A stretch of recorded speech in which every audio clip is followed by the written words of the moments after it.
Students, তোমরা যারা গৌরবঙ্গ ইউনিভার্সিটির আন্ডারে প্রথম সেমিস্টারে ছাত্রছাত্রী আছো এবং তোমাদের এডুকেশন সাবজেক্ট মেজর হিসেবে আছে, আজকের ক্লাসটা তোমাদের জন্য অত্যন্ত গুরুত্বপূর্ণ। আজকের ক্লাসে আলোচনা করব তোমাদের যে প্রথম পেপার মেজর কোর্স MC1 যে পেপারটা রয়েছে, এখান থেকে আমি তোমাদের গুরুত্বপূর্ণ কয়েকটি এসএকিউ অতি সংক্ষিপ্ত প্রশ্ন উত্তর নিয়ে আলোচনা করব। প্রথমে আমি তোমাদের একটু বিষয়বস্তুটা বুঝিয়ে দেব, তারপরে তোমাদের বাকি নোটসটা নিয়ে আলোচনা করব। দেখো, আমার এই ক্লাসটা অনলাইন ক্লাসটা 25 তারিখে আমি নিয়েছিলাম আমার ছাত্রছাত্রীদের, এবং সেখান থেকেই আমি তোমাদেরকে প্রশ্নগুলো দেখাচ্ছি। দেখো, এখানে তোমাদের 5টি 2 মার্কের প্রশ্ন থাকবে। তোমাদের পরীক্ষায় 2 মার্কের প্রশ্ন থাকবে 5টি, তাহলে তোমাদের 10 নম্বর থাকবে তোমাদের এসএকিউ প্রশ্নতে। বাকি যে তোমাদের 30 নম্বর থাকবে সেটা হচ্ছে তোমাদের 5 নম্বরে, অর্থাৎ 5 × 6, 5 × 6 30, আর 30 আর এদিকে 10 হলো তোমাদের 40 নম্বরের মোট। সর্বমোট তোমাদের 40 নম্বরের পরীক্ষা হবে ফাইনাল পরীক্ষায়। তাহলে তোমাদের পরীক্ষায় যে প্রশ্নগুলো থাকবে সেটা তো আমি তোমাদের পরবর্তীতে আলোচনা করবই। আর আমি তোমাদের বিগত বছরগুলোতে যে সমস্ত প্রশ্নগুলো এসেছিল বা সালের বিগত প্রশ্নগুলো সমাধান আমি করিয়ে দেখিয়ে দেবো তোমাদেরকে। তোমরা আজকের ক্লাসটা মনোযোগ সহকারে দেখো, তোমরা ভালো করে প্রশ্ন ভালো করে প্র্যাকটিস করো, তাহলে তোমাদের অনেকটাই কিন্তু হেল্পফুল হবে। দেখো, শিক্ষার জাতীয় লক্ষ্য বলতে কী বোঝো? তোমাদের এইমস অফ এডুকেশন, তোমাদের যে মডিউল টু এর এখন পর্যন্ত চলছে এইমস অফ এডুকেশন। তোমরা সিলেবাসটা দেখলে পরে আমার ইউটিউব চ্যানেলে গিয়েও তোমরা দেখে নিতে পারো, আমার সিলেবাসটা সেখানে আপলোড করা আছে। এইমস অফ এডুকেশন থেকে শিক্ষার যে 3টি লক্ষ্য আছে, ব্যক্তিতান্ত্রিক লক্ষ্য, সমাজতান্ত্রিক লক্ষ্য। অর্থাৎ ব্যক্তিতান্ত্রিক লক্ষ্য কিন্তু সবসময় একই থাকবে। একজন ব্যক্তিকে কেন্দ্র করে যে লক্ষ্য নির্ধারিত করা হয় তাকে বলা হয় ব্যক্তিতান্ত্রিক লক্ষ্য। আর সমাজতান্ত্রিক লক্ষ্য একজন ব্যক্তিকে কেন্দ্র করে, অর্থাৎ সমাজতান্ত্রিক কেন্দ্র করে যে লক্ষ্য নির্ধারিত করা হয়, সমাজতান্ত্রিক কেন্দ্রকে লক্ষ্য করে যে নির্ধারিত করা হয় সেটাকে বলা হয় সমাজতান্ত্রিক লক্ষ্য। তার মধ্য থেকে আরেকটি যেটা ভাগ সেটা হচ্ছে শিক্ষার জাতীয় লক্ষ্য। তাহলে দেখো, শিক্ষার জাতীয় লক্ষ্য বলতে কী বোঝো? শিক্ষার জাতীয় লক্ষ্য হলো মূলত রাষ্ট্র দ্বারা নিয়ন্ত্রিত হয়। এই ক্ষেত্রে রাষ্ট্রের নিজস্ব লক্ষ্য, দৃষ্টিভঙ্গি, ভবিষ্যৎ পরিকল্পনা ইত্যাদি একাধিক বিষয় গুরুত্বপূর্ণ ভূমিকা পালন করে। জাতীয় শিক্ষার লক্ষ্য হলো এমন একটি লক্ষ্য যার মাধ্যমে প্রতিটি রাষ্ট্র নিজের জনগণের উন্নয়ন, অগ্রগতি ও সুরক্ষার দিক যেমন বিবেচনা করে, তেমনি আন্তর্জাতিক পরিপ্রেক্ষিতে নিজের অবস্থান মজবুত করে। 2 নম্বর প্রশ্ন, দুজন ব্যক্তিতান্ত্রিক লক্ষ্যের সমর্থকের নাম লেখো। দেখো, একটা জিনিস তোমাদেরকে বলি, সমাজকে এগিয়ে নিয়ে যাওয়ার জন্য যারা দার্শনিক, যে সমস্ত দার্শনিক ছিলেন, তার মধ্যে অন্যতম এই সমস্ত দার্শনিক কিন্তু ছিলেন, অর্থাৎ ব্রাটাল, আর্থার উইলিয়াম, অর্থাৎ রাসেল, স্যার পার্সিনান। এরা কিন্তু সমাজকে এগিয়ে নেওয়ার জন্য অনেকটাই কিন্তু সহায়তা করেছিলেন। অর্থাৎ ব্যক্তিতান্ত্রিক লক্ষ্যের সমর্থন, একজন ব্যক্তিকে কিভাবে সমর্থন করতে হয় তারা কিন্তু সেটা শিখিয়েছিলেন। তাহলে আমি তোমাদেরকে দেখো উত্তরটা পড়ে শোনাচ্ছি। ব্রিটিশ দার্শনিক ব্রাটাল, আর্থার উইলিয়াম রাসেল, ব্রিটিশ শিক্ষাবিদ স্যার পার্সিনান, ইংলিশ লেখক এবং দার্শনিক এলডাস লিওনার্ড, ব্রিটিশ দার্শনিক হ্যারল্ড জোসেফ লাস্কি প্রমুখ দার্শনিকগণ শিক্ষার ব্যক্তিতান্ত্রিক লক্ষ্যের প্রতি গুরুত্ব আরোপ করেছিলেন। খুবই সহজ।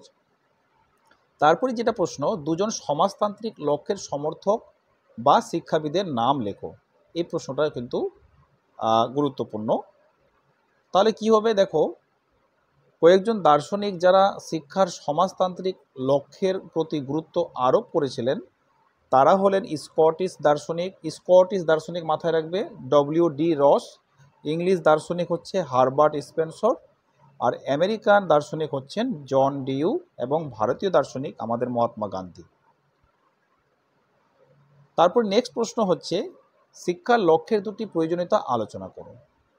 শিক্ষার লক্ষ্যের দুটি প্রয়োজনীয়তা হলো নির্দিষ্ট লক্ষ্য ছাড়া কোনো কর্মেই সাফল্য পাওয়া সম্ভব নয়, তাই শিক্ষার ক্ষেত্রেও সঠিক উদ্দেশ্য স্থির করার প্রয়োজন আছে।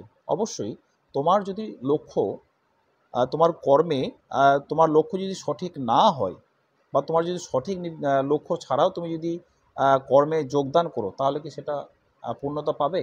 নয়। সেটা পূর্ণতা পাওয়ার জন্য তোমাকে লক্ষ্য ঠিক করতে হবে। ঠিক আছে, তাই শিক্ষার ক্ষেত্রে সঠিক উদ্দেশ্য স্থির করা প্রয়োজন।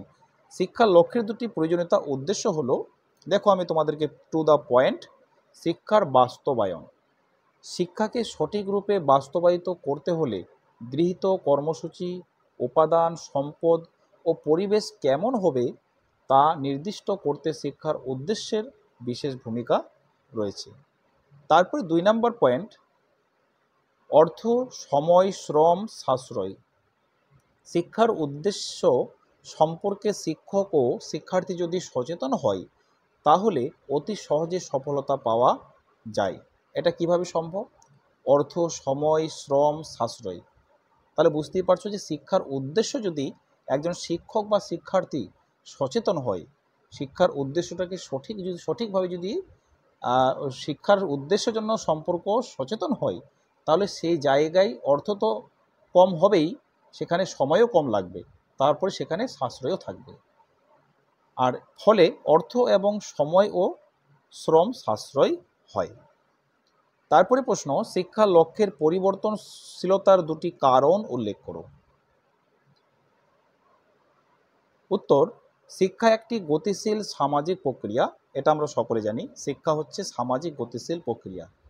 ঠিক আছে, শিক্ষার ইতিহাস পর্যালোচনা করলে দেখা যায় যে একটি যুগে শিক্ষার লক্ষ্য এক রকম ছিল। শিক্ষার লক্ষ্যের পরিবর্তনের দুটি কারণও আছে। সেই কারণগুলো কি? ব্যক্তির চাহিদার পরিবর্তন। শিক্ষার অন্যতম লক্ষ্য হল ব্যক্তির উন্নয়ন। ব্যক্তির চাহিদা, আশা, আকাঙ্ক্ষা, সম্ভাবনাগুলি রূপায়িত হয় শিক্ষার দ্বারাই। অর্থাৎ একজন ব্যক্তির যে সমস্ত চাহিদা, আশা, আকাঙ্ক্ষা সমস্তটাই কিন্তু শিক্ষার দ্বারাই কিন্তু রূপায়িত হচ্ছে। ঠিক আছে, সমাজ পরিবর্তনের সঙ্গে সঙ্গে ব্যক্তির চাহিদাও পাল্টে যায়। সমাজ যখন পরিবর্তন হতে থাকে তখন একজন ব্যক্তির কিন্তু চাহিদাটাও কিন্তু পাল্টে যায়। তাই অনুরূপভাবেই লক্ষ্যের পরিবর্তিত হচ্ছে, তাই অনুরূপভাবেই বলা যায় লক্ষ্যেরও পরিবর্তন ঘটছে। তারপরে পয়েন্টটা দেখো, সমাজের চাহিদার পরিবর্তন। সময়ের সঙ্গে সঙ্গে সমাজ ব্যবস্থার পরিবর্তন লক্ষ্য করা যায়। আধুনিক সমাজের চাহিদা ব্যাপক ও বহুমুখী। পরিবর্তনশীল সমাজের চাহিদার সঙ্গে তাল মিলিয়ে শিক্ষার লক্ষ্য পরিবর্তিত হচ্ছে। তারপরে প্রশ্ন, ব্যক্তিতান্ত্রিক লক্ষ্যের দুটি সীমাবদ্ধতা লেখো। এটা কিন্তু অবশ্যই জানা প্রয়োজন। ব্যক্তিতান্ত্রিক মতবাদকে বিশ্লেষণ করলে দেখা যাবে যে তার মধ্যে অনেক প্রকার ত্রুটি বিদ্যমান, যা কোনো আদর্শ শিক্ষা ব্যবস্থার লক্ষ্য হতে পারে না। এই লক্ষ্যের দুটি সীমাবদ্ধতা আছে। এই সীমাবদ্ধতা হলো, একটা হলো প্রকৃতিবাদের অসুবিধা, পয়েন্ট করবে। শিক্ষার ব্যক্তিতান্ত্রিক লক্ষ্যে ব্যক্তিকে অবাধ স্বাধীনতা দানের কথা বলা হয়েছে। এই অত্যধিক স্বাধীনতা ব্যক্তিকে দুর্নীতি পরায়ণ করে তোলে এবং সে স্বাধীনতার অপব্যবহার করতে শুরু করে, তাহলে শিক্ষা অর্থহীন পড়ে। যদি অপব্যবহার করতে শুরু করে তখনই কিন্তু শিক্ষা অর্থহীন হয়ে পড়ে। তারপরে যেটা পয়েন্ট হচ্ছে প্রয়োগবাদের অসুবিধা। প্রয়োগবাদীরা মনে করেন যে মহৎ ব্যক্তিত্বের কৃতকর্মের ফলে সমাজের উন্নতি ঘটেছে, কিন্তু কোনো মনীষী সমাজের প্রভাব মুক্ত ছিলেন না। সমাজ ও সংস্কৃতির বড় হওয়ার দরুন তারা সমাজের জন্য কাজ করতে পেরেছিলেন।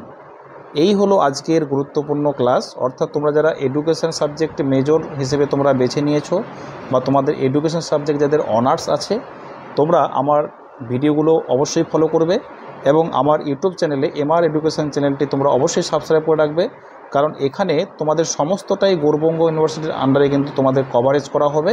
তোমাদের A to Z লাস্ট পর্যন্ত পরীক্ষার অবধি আমি তোমাদের সঙ্গে আছি। এবং তোমরা যারা অনলাইন ক্লাসে অ্যাডমিশন নিতে চাইছো, অর্থাৎ তোমরা এই নম্বরে 700171 4820 এই নম্বরে তোমরা যোগাযোগ করে অ্যাডমিশন নিয়ে নিতে পারো। এখানে সপ্তাহে 2 দিন অনলাইন ক্লাস হয়ে থাকে এবং এখানে তোমাদের অনলাইন ক্লাসের পাশাপাশি তোমাদের এখানে একটা সুবিধা, সেটা হচ্ছে গিয়ে তোমাদের ক্লাস শেষে তোমাদের স্টাডি মেটেরিয়াল তোমাদেরকে দিয়ে দেওয়া হয় এবং কনসেপ্টটাকে পুরো কমপ্লিট করে বুঝিয়ে দেওয়া হয়, ঠিক আছে। এবং মাসের শেষে একটি করে মক টেস্ট কিন্তু নেওয়া হয়, যেটা শুধুমাত্র তোমাদের পরীক্ষার জন্য। এবং এখানে তোমরা অনেক কিন্তু সুযোগ সুবিধা পাবে। তোমরা এই নম্বরে যোগাযোগ করে অবশ্যই অ্যাডমিশনটা নিয়ে নিতে পারো।